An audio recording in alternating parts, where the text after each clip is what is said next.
Olá, muito bom dia. É uma alegria estar de novo com você nesse nosso culto especial de sábado de manhã. Sejam muito bem-vindos, sejam muito bem-vindas aqui ao nosso canal, aos nossos canais na internet. É sempre um prazer estarmos juntos aqui todos os sábados. Louvado seja o nome do nosso Deus e que Ele esteja presente aí onde você está, na sua casa. Talvez você esteja na cama ainda, saindo, levantando, não importa. O importante é que Deus está presente na sua vida. Hoje o programa é especial, temos um convidado especial como pregador desta manhã, logo, logo vamos apresentá-lo. E, ao mesmo tempo, antes de nós começarmos o nosso louvor desta manhã, eu quero aqui fazer uma lembrança muito especial. Amanhã, no nosso calendário, é o Dia dos Pais. Ainda ontem estava conversando com a minha esposa e nós estamos lembrando que este ano nós estivemos em grandes datas em quarentena. De um lado foi ruim, de outro lado foi bom. Nós estivemos no dia na Páscoa, no Dia das Mães e agora no Dia dos Pais também. Mas o importante é que homenageemos os pais que estão nos assistindo nesse momento. Que Deus lhe abençoe, que você seja um pai presente, que você seja um pai responsável e que você imite o nosso Pai Celestial na condução do seu trabalho, da sua paternidade hoje. Que Deus abençoe a cada pai, que tenham sempre a sabedoria e o tato vindo dos céus, para conduzirem os seus filhos no caminho do Senhor. Fica aqui registrada a nossa homenagem a todos os queridos papais, que amanhã estaremos comemorando o seu dia. Portanto, que Deus abençoe a todos e que possamos juntos adorar o nosso Deus nesta hora, começando com este competente trio que temos aqui à frente, que certamente vão nos colocar mais perto de Deus através da música. Que Deus abençoe a todos. Nós estamos muito felizes que você está aqui conosco para podermos adorar, louvar ao nosso Deus. Nós vamos cantar 3 belos hinos, eu vou convidar você a louvar juntamente conosco. As últimas palavras de Jesus aqui na terra, Ele garantiu aos discípulos que Ele estaria conosco enquanto estivéssemos cumprindo a missão. Ele disse assim: ide, portanto, fazei discípulos de todas as nações, batizando-os em nome do Pai, do Filho e do Espírito Santo. Quando cantarmos este hino, estaremos expressando o nosso desejo de fazer parte da missão, da pregação do Evangelho. Cante conosco, cante com todo o seu coração, louve a Deus juntamente conosco neste momento. Vamos cantar A Todo Semelhante Meu.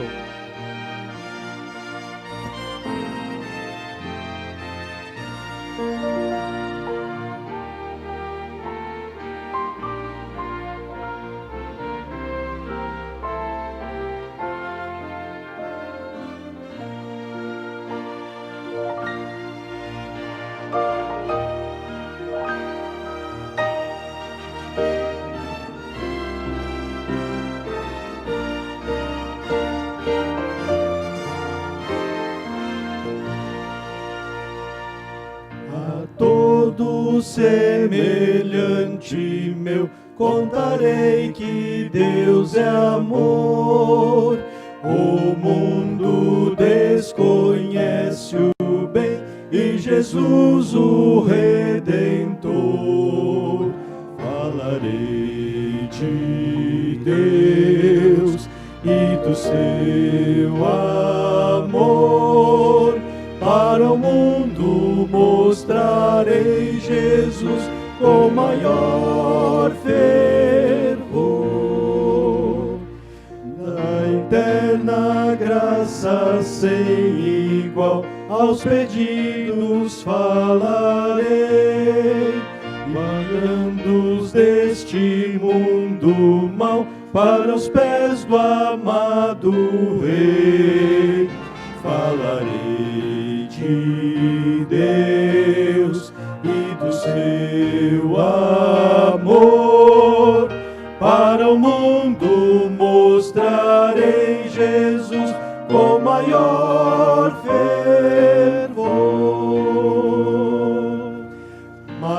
vasto que o imenso mar, é de Deus o grande amor. Por isso proclamá-lo-ei para todo pecador. Falarei de Deus e do seu amor. Para o mundo mostrarei Jesus com maior fervor.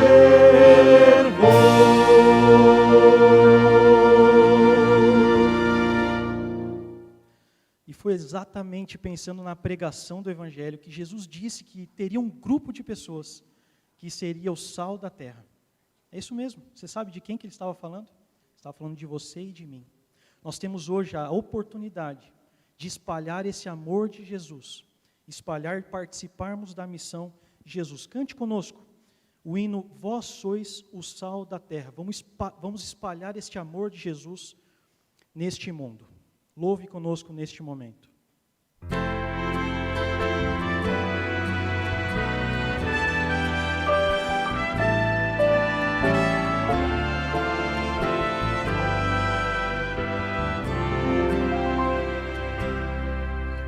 Jesus nos deu esta missão, o seu amor compartilhar.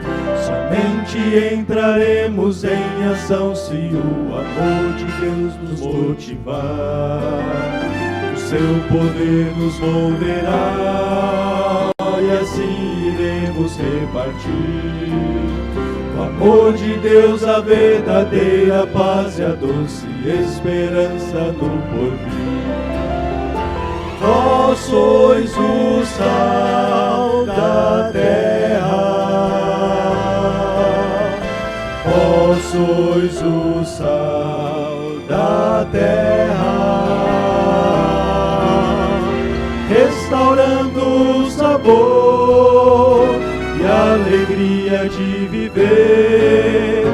Vós sois o sal da terra.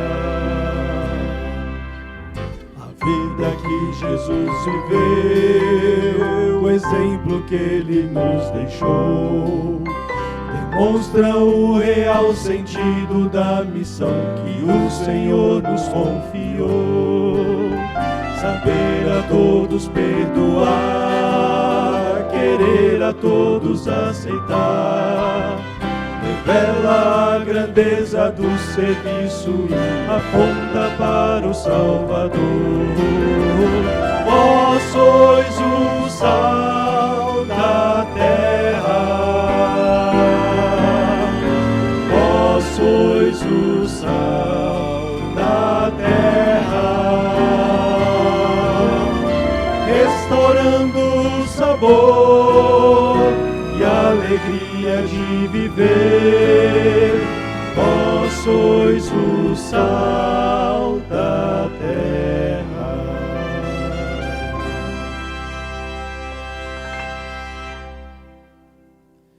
Mas sabe, nós não conseguimos cumprir essa missão sozinhos.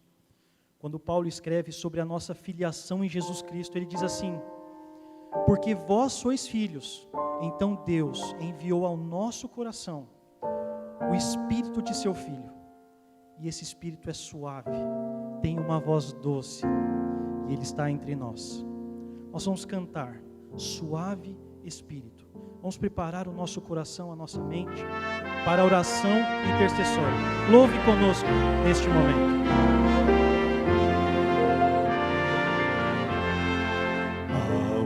Suave Espírito entre nós, certo Espírito de Deus, a doce voz, vejo em cada rosto resplendor da presença do Espírito do Senhor.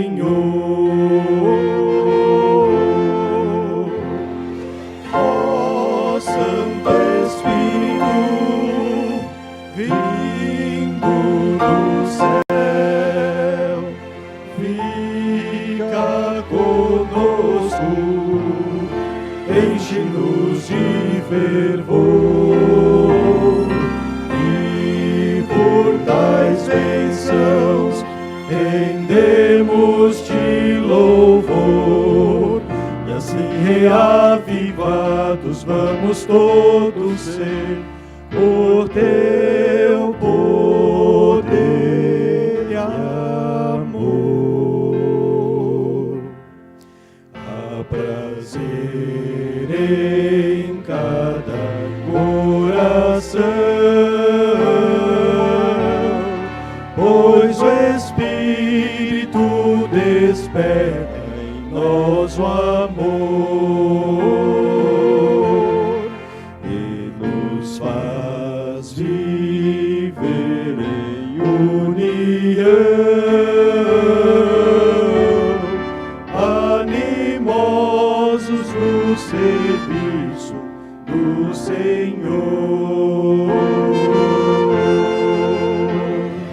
Ó Santo Espírito, vindo do céu, fica conosco, enche-nos de fervor, e por tais bênçãos rendemos-te louvor, e assim reavivados vamos todos ser por teu poder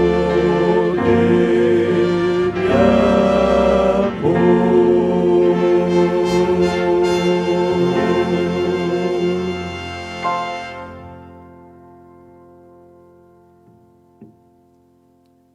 Queremos dar um bom dia a todos e queremos convidar você que está nos assistindo nesse momento para que você feche seus olhos. Nós vamos falar com o Pai. Feche seus olhos, ore conosco.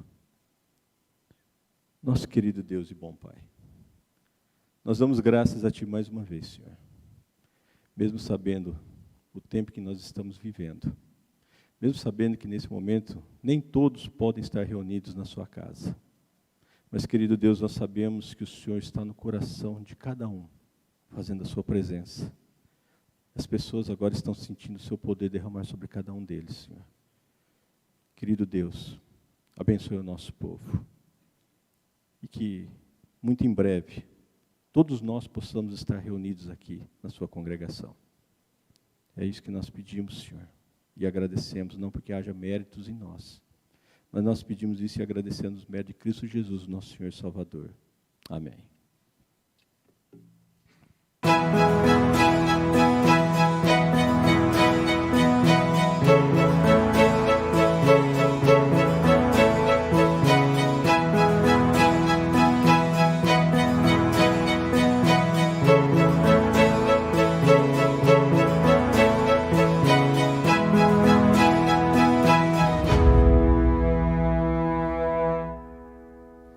A história de hoje é do Anderson. Ele vive na cidade de Catanduva, São Paulo. Para tentar uma vida melhor, foi morar em Portugal, mas não conseguiu levar a sua família. Por causa disso, voltou ao Brasil. A crise mundial provocada pelo coronavírus já estava instalada e ele ficou sem saber o que fazer para manter a sua família. Foi quando ele resolveu desenvolver um pequeno negócio e prometeu a Deus que seria fiel em tudo, inclusive nos dízimos e ofertas. Conta pra gente o restante da história, Anderson, por favor. É isso aí mesmo, pastor. A gente fez um plano, fomos para Portugal, mas por causa do coronavírus não consegui levar minha mulher. Aí a gente retornou, comprou esse carrinho aqui, começamos a vender laranja e vendendo pouco, e não conseguia vender mais, não conseguia passar acima de 30 pacotes por dia.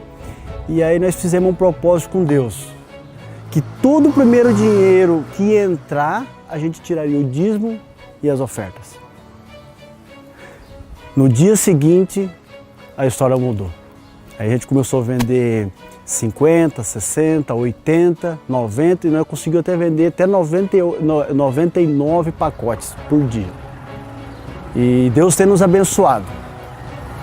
Tudo primeiro, tudo que a gente arrecada primeiro, a gente já separa do Senhor.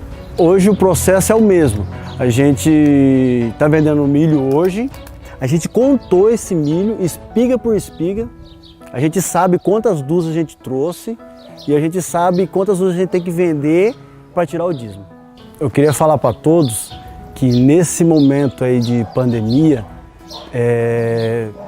Deus tem sido fiel comigo e eu também tenho sido fiel com Ele.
Bem junto a Cristo eu quero estar,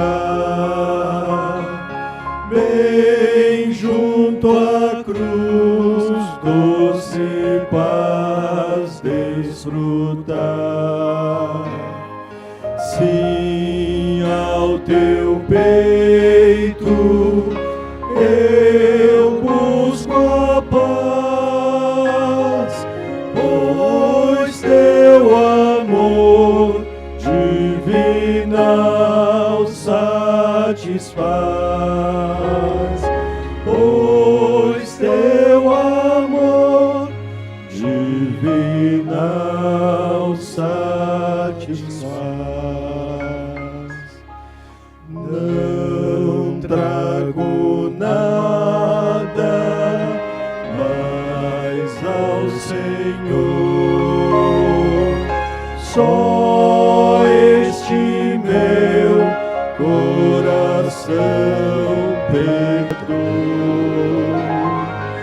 mas te suplico em contrição, ó Salvador, dá-me paz e perdão. Ó Salvador, dá-me paz e perdão. Sim, quero a Cristo bem junto estar, ela no além conseguir aportar. Ó lar eterno, lar de esplendor, lá estarei junto ao meu Salvador. Lá cantarei todo o seu grande amor.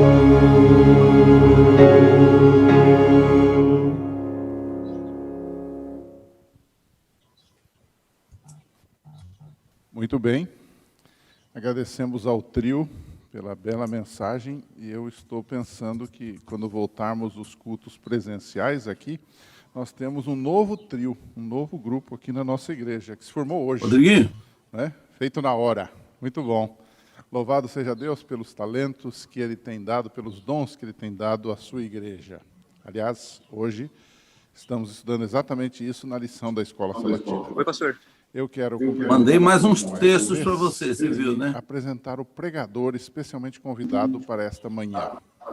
O nosso pregador de hoje, via remota, né, será o pastor Acílio Alves. Seja muito bem-vindo, pastor, conosco aqui.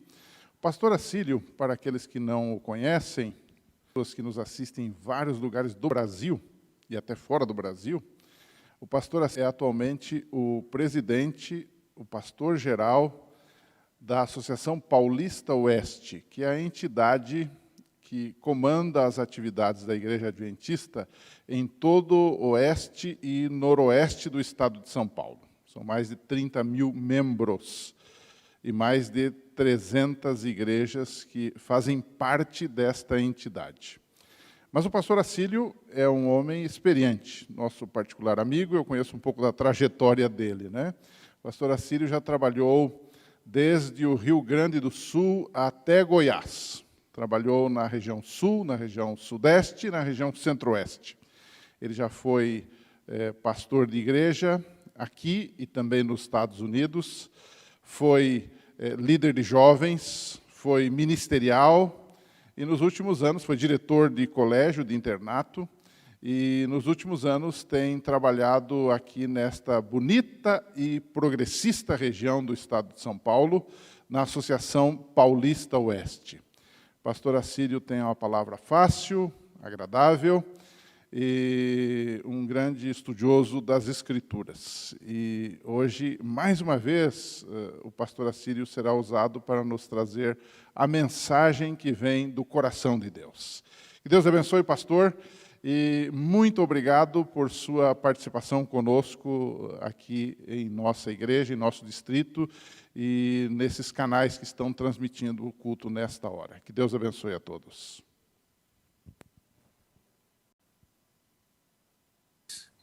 Que é um amigão meu e tenho o privilégio de trabalhar junto com você. Muito obrigado também pelos líderes da igreja que me convidaram, me estender essa oportunidade feliz, honrosa, de poder lhes dirigir a palavra. Eu gosto demais dessa igreja. E eu me lembro de cada detalhe da construção desta obra monumental. E me lembro de um grupo de irmãos que não desistiu quando, na véspera da inauguração, parecia que não ia ficar pronto. Era uma sexta-feira e, de manhã cedo, fomos todos para lá. Todo o pessoal da associação foi trabalhar. Até os estudantes de teologia que estavam fazendo evangelismo foram trabalhar. E, naquele dia, tivemos que colocar o carpete, os bancos, tudo. E à noite estava pronta a igreja para a inauguração. Deus seja louvado pela persistência e a colaboração de todos vocês para termos essa linda igreja aqui em Rio Preto. Antes de pregar a palavra, eu ainda queria mostrar para vocês que nós continuamos construindo lindas igrejas por aí. E a próxima, que vai ser inaugurada, é a Igreja Central de São Carlos. Eu pedi para os nossos meninos colocarem algumas imagens de como está ficando a Igreja Central de São Carlos, para vocês terem ideia do padrão de qualidade que vocês têm aqui, também haverá naquela gostosa cidade. Por favor, as imagens da Igreja de São Carlos que eu pedi. Eu hoje quero pregar um sermão daqueles que Jesus pregou e causou espanto. Vocês sabem que a fala de Jesus era famosa por ser uma fala com tremendo conteúdo, e Ellen White diz que, mesmo quando ele precisava apresentar repreensões, havia lágrimas no seu olhar. Quer dizer, até a pessoa que recebia uma repreensão recebia com muito amor. Na verdade, poucas vezes Jesus falou de maneira dura. E se você for a uma boa livraria evangélica que venda livros importados, vai encontrar alguns livros sobre os hard sayings, as falas duras de Jesus. Algumas falas duras de Jesus a gente até gosta, porque quando ele entrou no templo com o chicote e espantou de lá os mercadores do templo, a gente parece que torce para Jesus, que ali não era lugar para mercador mesmo.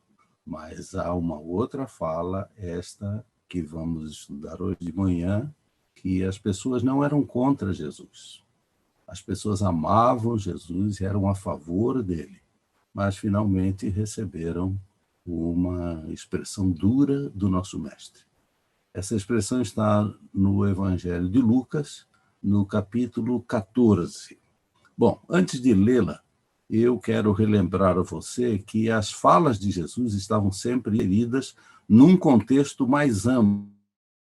Bem, o sentido e o porquê de Jesus ter dito o que disse, convém relembrar o que vem antes e também o que vem depois. Bom, o que vem depois é fácil, porque Lucas capítulo 15 são aquelas parábolas, as 3 parábolas sobre a moeda perdida, a ovelha perdida e o filho perdido, e como foram encontrados, e houve festa, e pronto.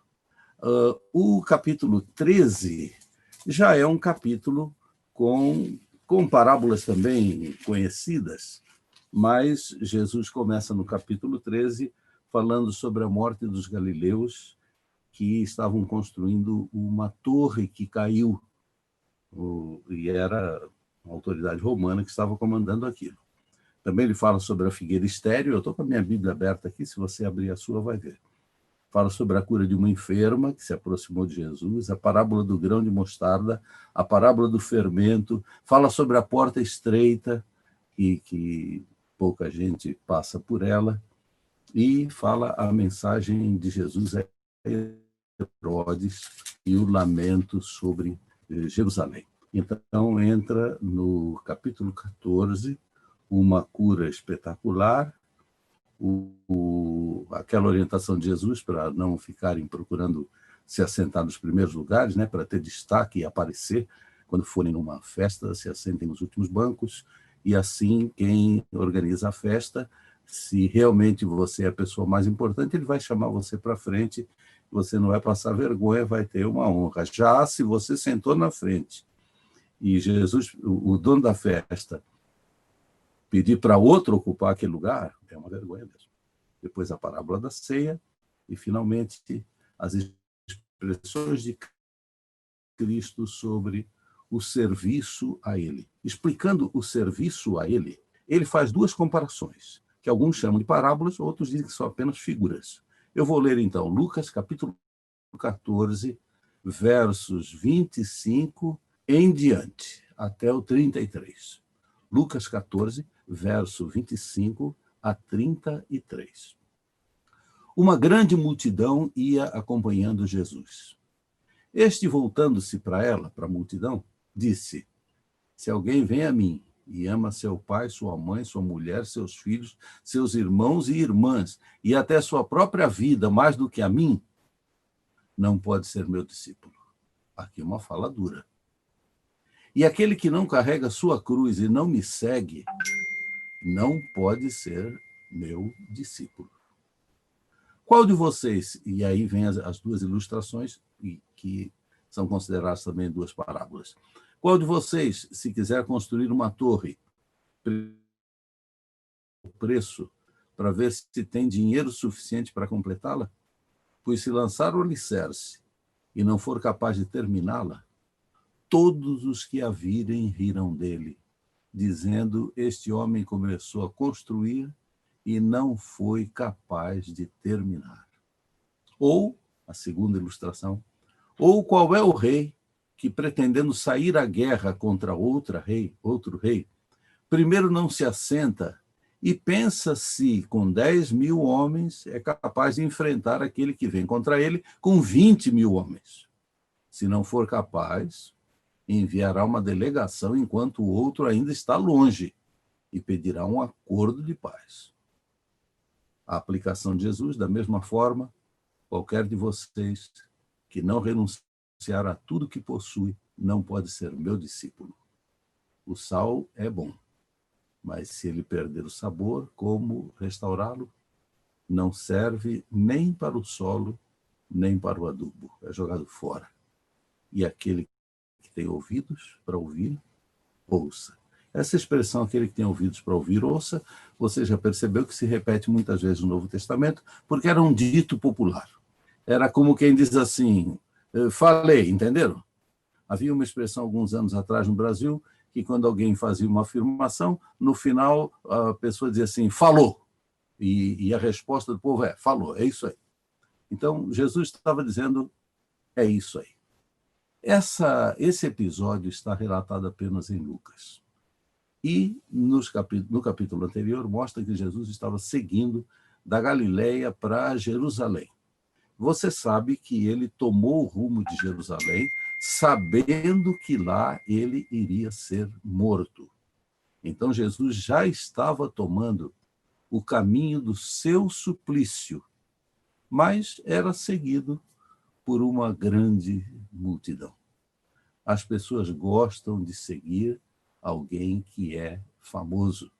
Eventualmente, as pessoas seguem alguém e não têm uma visão correta, ou têm uma visão equivocada a respeito do seguir alguém. Jesus não estava indo para um trono. Jesus estava indo para a cruz. Havia um custo no discipulado, um custo em ser servo de Jesus. E Jesus disse, o custo é esse. O reino de Deus é mais importante que a casa e a família. A palavra aborrecer, que foi traduzida nessa versão que eu li, ela significa, no original, amar menos. Não quer odiar. Menor. Jesus estava dizendo, o reino de Deus deve ter a primeira prioridade. As outras coisas podem vir um pouco atrás. No outro lugar, ele já disse, coloque o reino de Deus em primeiro lugar, que as outras coisas lhe serão acrescentadas. As outras coisas não são necessariamente ruins. Veja que muitas vezes Jesus disse para as pessoas deixarem de lado coisas ruins. Aqui não. Aqui ele disse para deixar em segundo plano coisas boas. Ele é aquele que tinha dito, venha a mim, todos que estão cansados e oprimidos, eu lhes darei descanso. Num outro lugar, no Lucas 9, verso 62, esse primeiro verso que eu disse é Mateus 11, 28. Em Lucas 9, 62, ele diz, ninguém põe a mão no arado e olha para trás, é apto para o reino de Deus. Então, num lugar ele diz, venha a mim, vem que eu vou aliviar você. No outro lugar ele diz, mas se vier a mim e olhar para trás, não é apto para o reino de Deus. Em outras palavras, ele estava dizendo, avalie o custo do discipulado. Não sei se você já ouviu falar num livro chamado O Custo do Discipulado. Ele é escrito por um teólogo alemão, um luterano, que foi preso no tempo da Segunda Guerra. Os amigos encontraram um jeito dele escapar para os Estados Unidos, ser professor numa grande universidade. Ele foi, mas quando chegou nos Estados Unidos, ficou pensando no seu povo sofrendo na Alemanha. E ele pensou, eu sou pastor e abandonei o meu rebanho. Largou a universidade dos Estados Unidos, voltou para a Alemanha, foi preso num campo de concentração e num domingo, após conduzir um serviço religioso para todos os prisioneiros, ele foi levado e morto.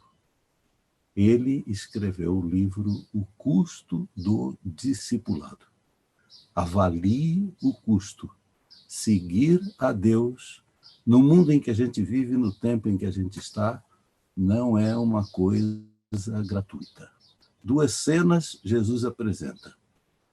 Uma cena agrícola, no campo, uma torre no campo, e uma cena política, uma declaração de guerra.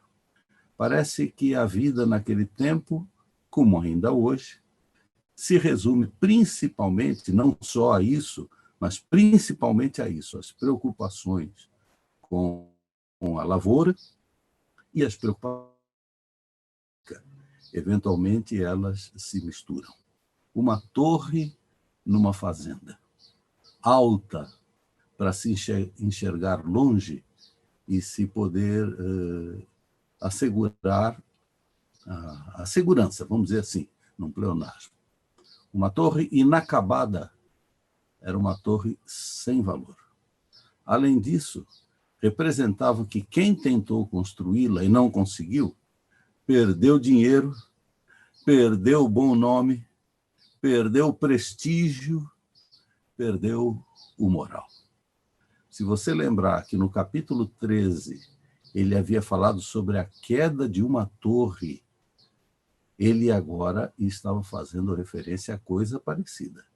Uma torre inacabada ou caída é um monumento a uma batalha perdida.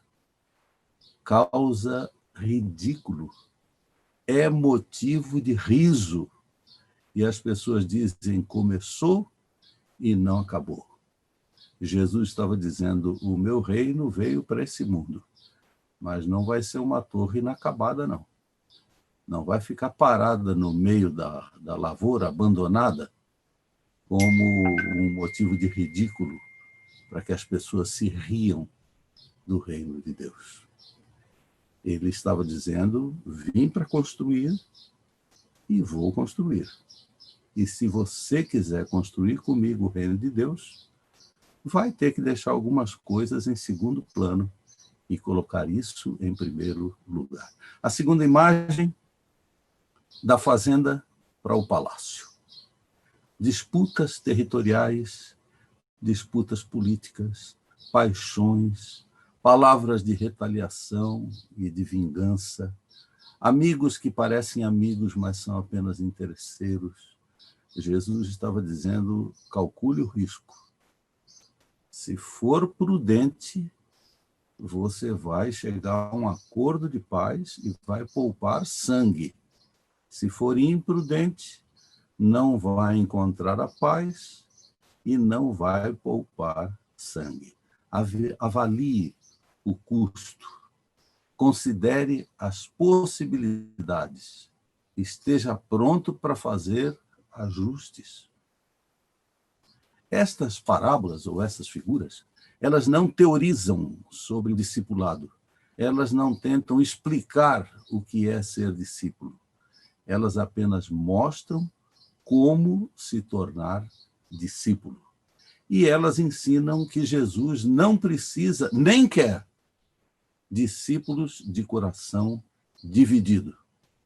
Ele destaca aqui, primeiro ponto, você é discípulo?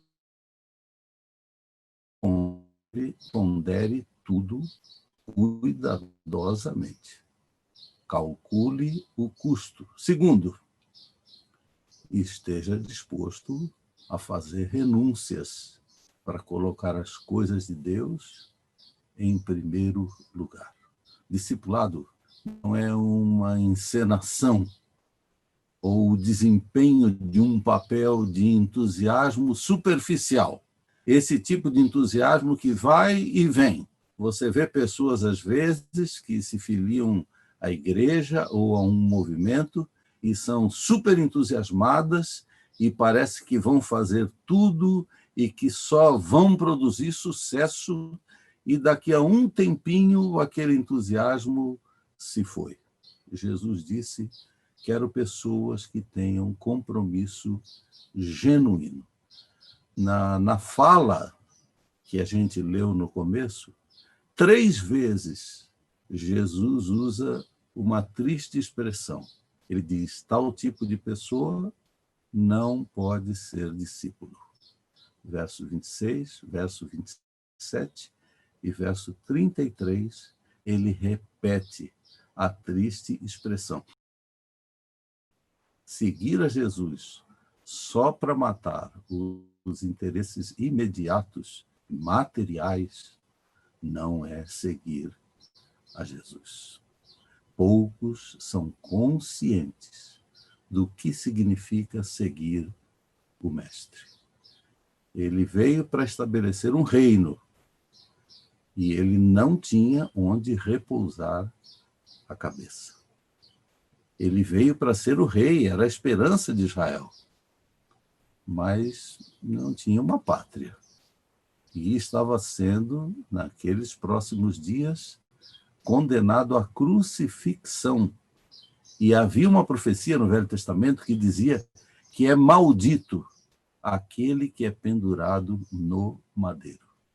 Então, a frase dura: não escondo as dificuldades do discipulado. Não embarquem nesta aventura sem avaliar o custo. Uma torre que desafia o céu, como a Torre de Babel, que foi construída, mas não era a favor de Deus, termina como uma aventura abortada. Uma torre mais alta que as comuns, protegendo a lavoura, e que produzisse no futuro ostracismo, hostilidade, vergonha. Dá para construir? Jesus faz um desafio e apresenta os riscos. Ele diz: é vergonha entrar numa batalha para depois desistir dela. O discipulado deve ser encarado com coragem. E coragem para enfrentar a morte. E as condições são caras. Aborreça os bens desta vida e ame os seus inimigos. Ir para Jerusalém para ser morto. Chorar sobre Jerusalém. Estabelecer paradoxos entre as coisas que a gente mais ama na vida e colocar Jesus como o primeiro. Veja, se ele havia renunciado ao céu por causa das famílias da terra, não é incorreto ou injusto esperar que as famílias da terra renunciem a qualquer bem terreno que não esteja em as prioridades do céu. Aqui é o material versus o espiritual. Qual para nós é mais importante? Calcule o custo. E o custo de qualquer coisa. Calcule o peso da decisão. Jesus estava indo para Jerusalém. Isso mostrava a decisão firme do coração dele, de até morrer por causa de todo mundo. Se ele pudesse, salvaria a todos. Ele estava dando um exemplo de desprezar a própria vida. Capítulo 10, verso 27. Ame o Senhor, seu Deus, de todo o teu coração, toda a tua alma, todas as tuas forças, todo o teu entendimento. Ame o seu próximo como a si mesmo. Mateus 22, 39. Ame seu próximo como a si mesmo. Marcos 12. Ame o Senhor, o seu Deus, de todo o seu coração, de toda a sua alma, de todo o seu entendimento, de toda a sua força. Discipulado não é uma teoria abstrata. Discipulado é uma realidade firme, dura. Ame com todo o seu coração. No verso 23, ele diz: renuncie. A expressão teria sido melhor traduzida como desanimar.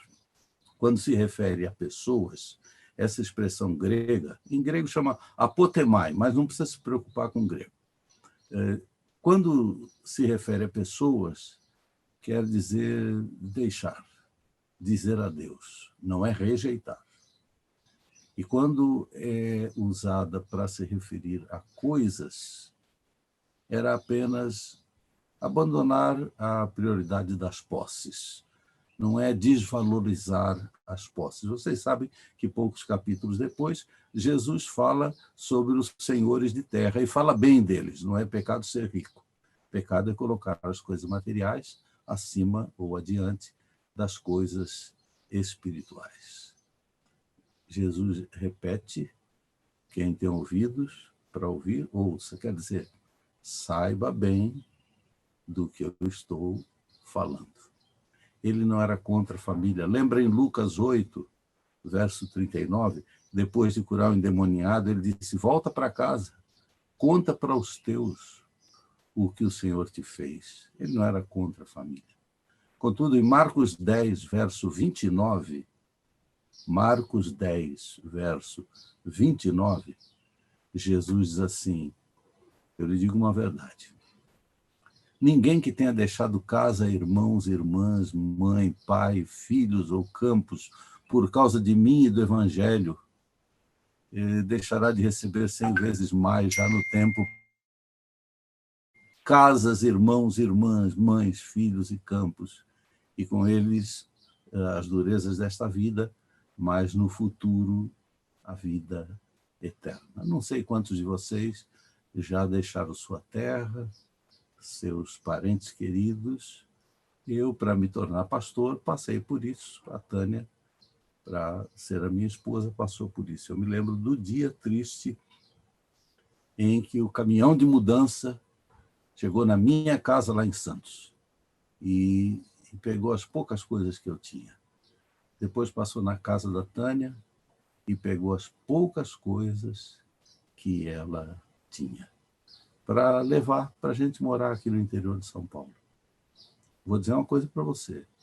Não consegui me despedir da minha mãe. Ela sumiu para não ver o filho indo embora. E na casa da Tânia, a mesma coisa. Minha sogra sumiu para não ter que se despedir da gente. Mas Jesus diz: há muitos que deixam casa, irmãos, irmãs, pai, mãe, filhos. Eu tenho uma irmã querida lá em Santos, que cuidou do meu pai e da minha mãe até a morte, porque eu, trabalhando longe, não pude cuidar. E a minha irmã, eu acho que ela realmente é mais consagrada do que eu até, porque a Bíblia diz: honra teu pai e tua mãe para que se prolongue teus dias na terra. Minha irmã vai viver muito, porque cuidou do pai e da mãe. Eu precisei, de uma certa forma, deixar. Ia sempre ver, mandava um dinheirinho para ajudar, mas Jesus diz: quer me seguir? Às vezes vai ter que deixar alguma coisa. Em Marcos 8, 35, Jesus tinha dito: salvar a vida, às vezes, é o mesmo que perdê-la. E não é digno de mim, não pode ser meu discípulo. Lembra da história do famoso Garibaldi, que dizia para os seus soldados: eu lhes ofereço fome, morte e a liberdade da Itália. Quer dizer, é duro, mas vale a pena. Jesus nunca tirou vantagem da psicologia do sucesso, nunca ficou usando estímulos de autoenergia para as pessoas se darem bem. Quando precisava de palavras amorosas, ele as dirigia às pessoas. E quando precisava de palavras duras, carregadas de emoção, para atrair atenção, para provocar mudanças, Jesus também usava. A cruz, naquele tempo, era uma vergonhosa punição. Olha, Jesus ainda não tinha morrido na cruz, porque depois da morte de Jesus, a cruz para a gente é até um símbolo bonito, mas era a lembrança dos piores criminosos. E Jesus diz assim: tome a sua cruz, carregue a sua cruz. Não era uma crueldade do Senhor, e nem os estava condenando à morte. Uma frase bonita que eu li, eu que gosto tanto da Marinha, diz assim: navios que seguiam pela luz de faróis não podem se afastar da costa, mas navios que enfrentam o mar aberto precisam olhar para o céu. Você sabe disso. Um navio pequeno navega próximo da costa, olha a luz do farol de uma cidade e se orienta assim. Mas para enfrentar o mar, é necessário olhar para as estrelas. Bom, cristão quer enfrentar os desafios mais duros, é necessário olhar para o céu. E é necessário olhar para as estrelas. Venha para uma igreja e encontre paz e solução de todos os seus problemas. Não é uma frase correta, ainda que muito repetida hoje. As pessoas dizem, vou para a igreja e vou ver se encontro a solução dos meus problemas. Não. Você chega na cruz e vai ouvir Jesus lhe dizendo, tome a sua cruz e siga-me. E não negocie com o inimigo. A torre é uma defesa. A guerra é um ataque. Discipulado são as duas coisas. Jesus veio ao mundo para construir. Mas como havia gente que era contra, Jesus veio ao mundo para guerrear. Olha, naquela tarde, talvez um dos últimos sermões de Jesus, atraindo tantas pessoas, não diz que todas obedeciam, mas que todas eram atraídas. Jesus voltou-se para a multidão, eles esperando ver milagres. Jesus não fez milagres. Ele lhes anunciou a condição ou as condições do discipulado. As mais duras e mais severas que já saíram dos seus lábios. Jesus não pediu para eles deixarem de lado coisas más. Jesus disse para colocar em segunda prioridade coisas boas e em primeira prioridade o reino de Deus. A não ser que um homem renuncie às coisas desta vida e desse tempo, ele não pode ser um discípulo. Assusta ainda hoje. O olhar assustado da multidão. Imagine se naquela multidão alguém tivesse coragem de confrontar Jesus e argumentar com ele. E um livro que eu li colocava o argumento de alguém, uma fantasia, mas muito própria, muito justa, de alguém que dissesse, Jesus, profeta de Nazaré, nós temos te seguido, nós amamos os teus ensinos, nós gostamos da tua ternura, nós queremos ser identificados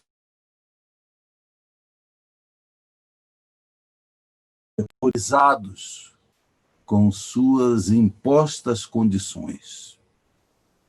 Por favor, Jesus, facilite as coisas. Por que a gente não pode ficar aqui com as nossas pessoas queridas, com as coisas que a gente gosta? Para que carregar uma cruz? Não tem um jeito mais fácil, Jesus? E Jesus, que tinha chamado pessoas sem condição nenhuma na vida e sem impor condições para segui-lo, ele diz, venham, não importa o custo. Sigam-me a qualquer custo. Num lugar ele disse, se a tua mão direita te atrapalhar, corta e lança fora, que é melhor entrar no reino do céu sem uma mão do que com as duas entrar no inferno. Lógico que era uma observação simbólica, não era literal, mas era muito clara a compreensão de qualquer pessoa. Finalmente, Jesus é quem calcula o custo. Ele é o guerreiro. Ele é o construtor. E se ele fosse dar uma resposta, no mesmo livro que eu li da hipótese de alguém argumentar com ele, eu li também da hipótese de ele responder. E ele diria, então vocês estão admirados? Se vocês fossem um rei indo para a guerra, não contariam a seus soldados o custo da peleja? Não exigiriam dos seus soldados alta qualidade? Minhas condições são severas, porque eu quero homens e mulheres que estejam comigo até que a torre esteja construída e até que a guerra esteja ganha. O conceito do nosso Senhor sobre o seu trabalho é construir e batalhar. Na conversa com Pedro, ele disse: vamos construir a igreja, as portas do inferno não prevalecerão contra ela. Ele veio para construir, mas, como eu disse, como há forças contrárias, ele vem também para batalhar. Toda a história da Bíblia, toda a história do grande conflito, é uma história de batalhas. A Bíblia começa num jardim pacífico que enfrenta um grande conflito. Jesus está muito mais preocupado com a qualidade dos seus discípulos do que com a quantidade deles. Gente, é necessário repetir essa frase. Jesus está muito mais preocupado com a qualidade dos seus discípulos do que com a quantidade deles. Na verdade, com 12 apóstolos, ele mudou a história do mundo. Ele quer todo mundo. Ele não quer poucos, não. Mas ele quer um mundo que o ame de todo o coração. Jesus precisa de obreiros, de seguidores e de servidores inteiramente dedicados. Gideon, com poucos valentes, construiu uma grande obra. A qualidade é a chave. E me diga, se Jesus perdesse a guerra, o que seria de nós? E se ele não construísse a torre? Ellen White diz que ele construiu uma ponte sobre abismo que liga o céu e a terra, e estamos ligados a ele por elos que jamais se romperão. Bom, se ele não construísse a torre, para onde nós iríamos? Quem vai à guerra não deixa de amar o pai e a mãe, mas deixa o pai e a mãe para a segurança deles. Eu não sei se você já teve o privilégio de participar da despedida de alguém que vai para a guerra. No curto período que eu fui pastor nos Estados Unidos, eu tive alguém da minha igreja que foi enviado para a guerra. Eu me lembro do telefonema que eu fiz na última noite dele, antes de embarcar para o combate. E a oração que fiz para ele. Ele não deixou de amar o pai e a mãe. Ele foi para a guerra, talvez por causa do pai e da mãe. Assim, Jesus diz: tome a sua cruz e siga-o. Não é só para tomar as dificuldades da vida, doença, cura, trabalho, família. Estes são métodos de Deus para nos preparar para uma vida melhor, mas esses não são a cruz. A cruz é esvaziar-se de si mesmo para servir e salvar os outros. A cruz é fazer o que Cristo fez. Não é apenas uma bondade pessoal e um cuidado pelos pobres. É a entrega da própria vida para o serviço a Deus e dos seus semelhantes. Não espere da parte de Deus um desafio menor do que aquele que Jesus apresentou aos seus seguidores. Hoje, no seu quarto, no silêncio, no escuro, quando nada se vê e nada se ouve, no silêncio da sua alma, Ellen White diz, no silêncio da alma se ouve mais nítida a voz de Deus. Na introspecção, entregue-se ao serviço de Deus. Ele tem uma bandeira para você e ela é ensanguentada, mas com a coragem que ele nos dá, com a disposição que ele coloca em nosso coração, nós podemos estar prontos para a batalha e podemos construir a torre. Deus nos abençoe. Amém e amém.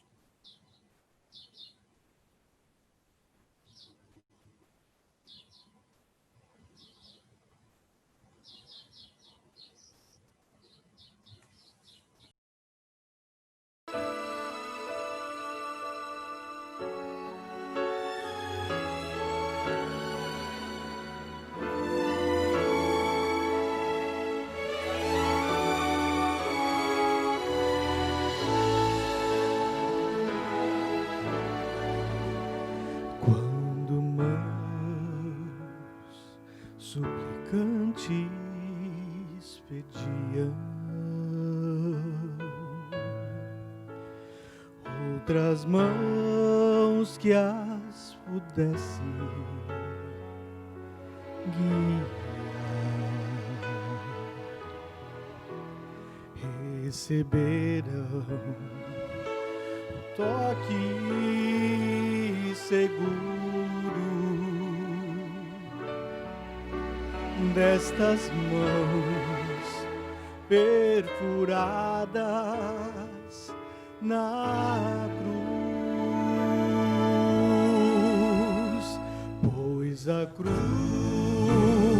o de cruz traz vitória a qualquer coração sofredor. Vou louvar para sempre meu mestre, pois a cruz hoje é tudo pra mim.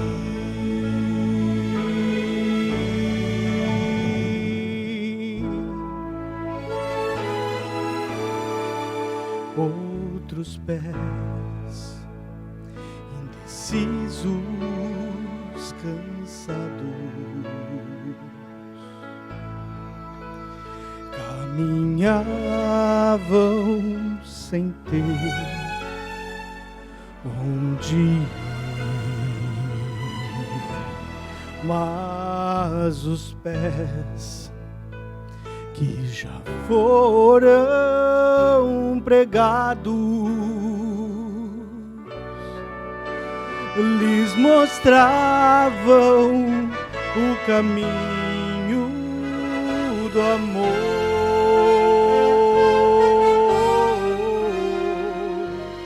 e quando todos os amigos se forem,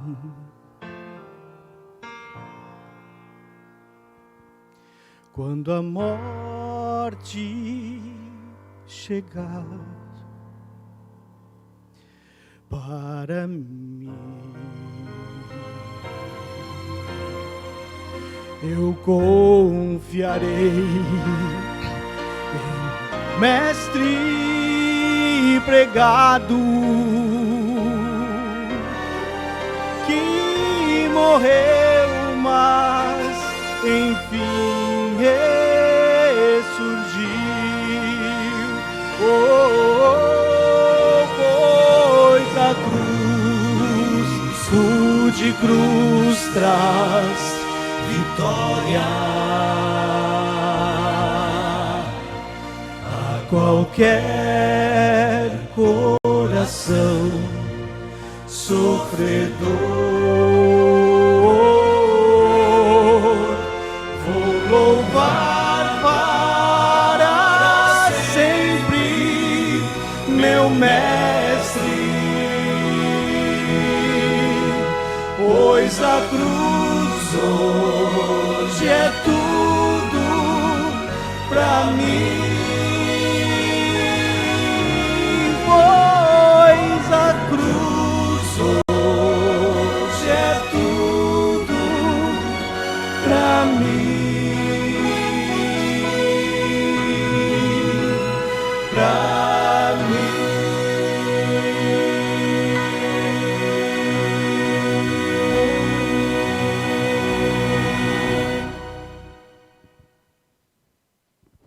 Obrigado, Fábio, pela bela mensagem nesta hora. Que a cruz seja tudo para nós. Que os discípulos, que somos nós, possamos carregar a cruz até que Jesus venha proclamar o seu nome, testemunhar dele. Obrigado, Fábio. Obrigado, pastor Assírio, pela mensagem. Nós tivemos alguns problemas de internet, ela travou em várias vezes, mas a nossa equipe gravou. É provável que você esteja assistindo agora a mensagem gravada, mas muito obrigado por a sua presença conosco, por sua recepção conosco. Que Deus lhe abençoe grandemente neste sábado. Vamos orar? Querido Deus, nosso Pai Celestial, obrigado por tua mensagem. Obrigado pela exposição da tua palavra que recebemos nesta manhã. Que possamos seguir firmes como discípulos fiéis de Jesus até que Ele volte. Abençoa cada um dos nossos amigos que estiveram conosco nesse tempo de culto, que tenhamos uma semana feliz também com a Tua presença, com a Tua orientação, e que Teu Espírito Santo esteja sempre conosco. Em nome de Jesus. Amém.